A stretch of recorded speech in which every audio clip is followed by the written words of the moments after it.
Vítejte u dnešního videa. Včera jste si při testování zraku vedli celkem dobře. Soudíme tedy alespoň podle toho, co píšete v komentářích. Dnes jsme si pro vás tedy připravili další test a tentokrát to bude na schopnost logického myšlení. Projdeme si postupně 5 logických úloh a hádanek, které vám možná pěkně zamotají hlavu. Na rozluštění správné odpovědi vždy budete mít 30 sekund a poté vám řešení odtajníme. Tak se pohodlně usaďte, nastartujte své mozkové závity a začínáme.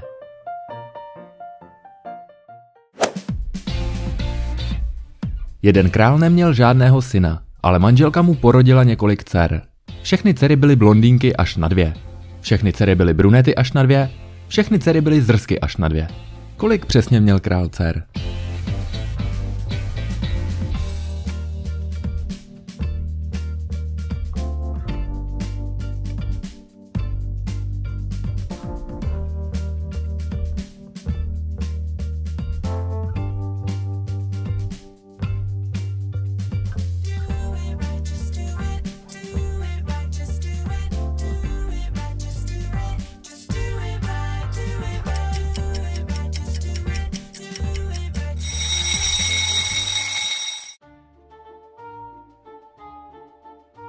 Král měl přesně 3 dcery.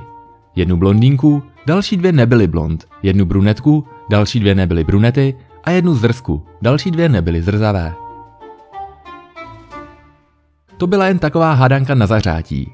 Nyní už budete muset přemýšlet trochu více.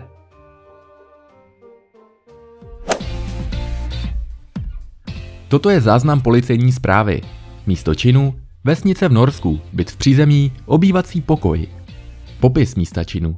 Zcela prázdný pokoj, velmi mokrá podlaha, pokoj zamčený zevnitř. Oběť, muž 33 let, běloch. Způsob smrti, oběšení na stropním trámu. Příčina smrti, udušení. Podezřelé okolnosti, žádné stopy zápasu. Kdo způsobil smrt muže a jak to udělal?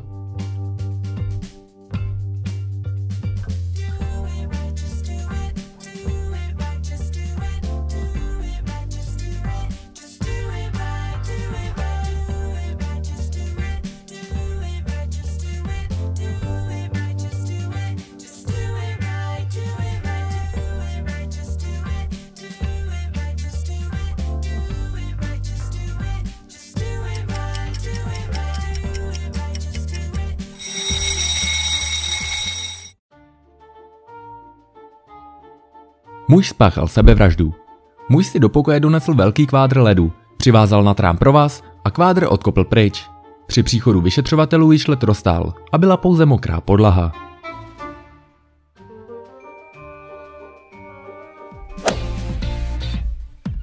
Sejdou se 3 muži v hospodě a u piva si povídají. Najednou se jeden z nich zarazí a říká: to je zvláštní. Každý z nás se jmenuje jinak a zároveň každé z našich jmen je povolání jednoho z nás. Na tomu druhý kamarád odpovídá: ještě zajímavější je, že ani jeden z nás nemá stejné jméno jako povolání. Na to se ozve ten, který je řezníkem v nedalekém řeznictví. No vidíte, to máte pravdu, pane zámečníku. Jaké povolání vykonává pan truhlář?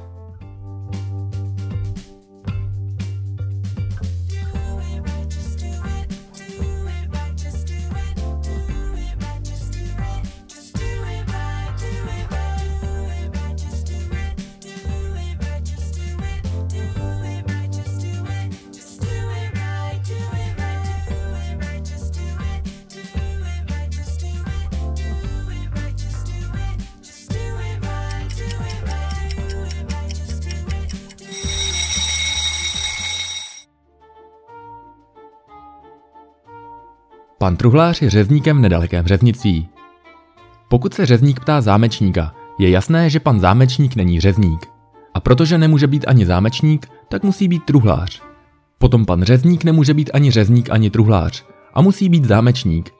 Tím pádem zbývá poslední zaměstnání, řezník, a to musí být jedině pan truhlář.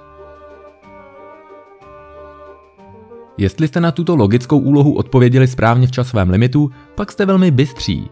Mně to trvalo rozhodně déle než 30 sekund.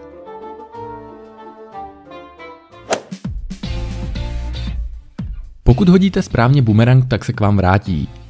Spousta lidí to umí a vlastně na tom nic není. Dokážete ale hodit míček tak, aby se k vám vrátil? Míček přitom nesmí do ničeho narazit, nesmí být k ničemu připevněný a nikdo jiný se ho nesmí dotknout.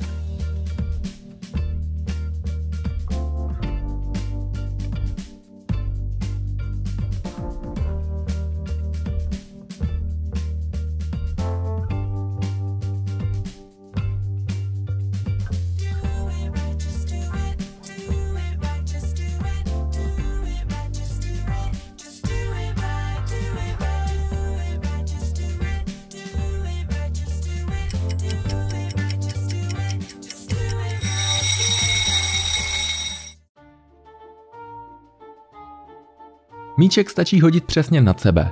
Pokud to tak uděláte, vždycky se k vám díky gravitaci vrátí.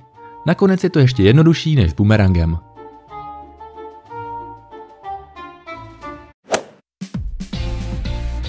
Máte 9 zlatých mincí s tím, že jedna mince je falešná.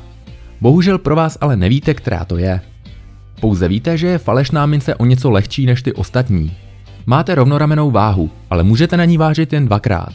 Jakým postupem zjistíte, která mince je falešná? Mince jsou od sebe k nerozeznání a jinak než přesným vážením se lehčí mince poznat nedá. Mimo falešnou minci, která váží méně, je váha všech ostatních mincí naprosto stejná.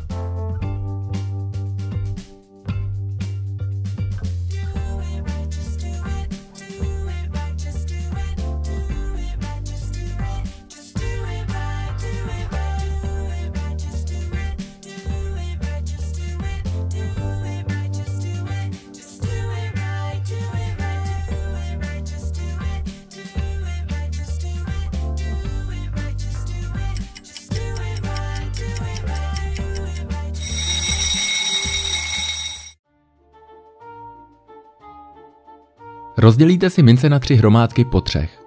Na levou stranu vah dáte první hromádku a na pravou stranu vah dáte druhou hromádku. Pokud bude váha v rovnováze, tak víte, že se falešná mince nachází v poslední hromádce, kterou jste nevážili. Pokud jedna strana vah klesne, víte, že mezi mincemi, které vstoupily nahoru, je falešná mince, protože je lehčí. Ať tak či onak, víte, v které hromádce se falešná mince nachází. Poté provedete druhé vážení. Z prvního vážení tedy víte, v které hromádce je falešná mince. Tuto hromádku si vezmete a jednu minci dáte na levou stranu vah a druhou minci dáte na pravou stranu vah. Jedna mince vám zůstane a tu necháte bokem. Pokud jedna strana vah klesne, tak hned víte, která mince je falešná. Pokud zůstane váha v rovnováze, je falešná mince ta, kterou jste si nechali bokem.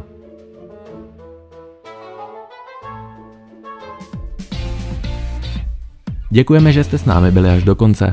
Pokud se vám dnešní video líbilo, rozhodně nezapomeňte dát like nebo odběr, aby vám už nic neuniklo. My se s vámi pro dnešek loučíme a vidíme se zase brzy u dalšího videa.